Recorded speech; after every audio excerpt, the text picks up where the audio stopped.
வணக்கம். இன்னைக்கு நாம ஒரு மிக முக்கியமான ஆழமான அலசலுக்கு போக போறோம்.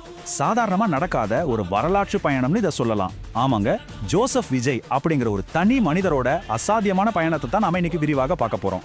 பல தசாப்தங்களா திரைத்துறையில கொடிகட்டி பறந்து பின்னாடி ஒரு மாநிலத்தோட முதலமைச்சரா ஒரு உயர்ந்த அந்த முழுமையான பயணம் ரொம்பவே ஆச்சரியமான ஒரு விஷயம். எப்படி ஒரு நடிகர் இத்தனை பெரிய அரசியல் மாற்றத்தை ஏற்படுத்தினார்னு இப்ப நம்ம விரிவாக பார்ப்போம். சரி, நாம நேரடியா விஷயத்துக்குள்ள போயிடலாமா?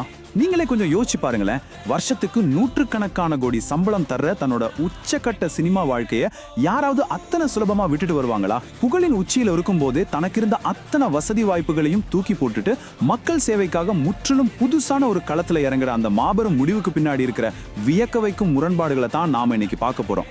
எந்த ஒரு மனிதனுக்கும் தன் உச்சத்தில் இருக்கும்போது இப்படி ஒரு முடிவெடுப்பது சத்தியமா சாதாரண காரியமே கிடையாது. பகுதி 1, வியக்க வைக்கும் திருப்பம். பகுதி 2, ஆரம்ப காலமும் விமர்சனங்களும்.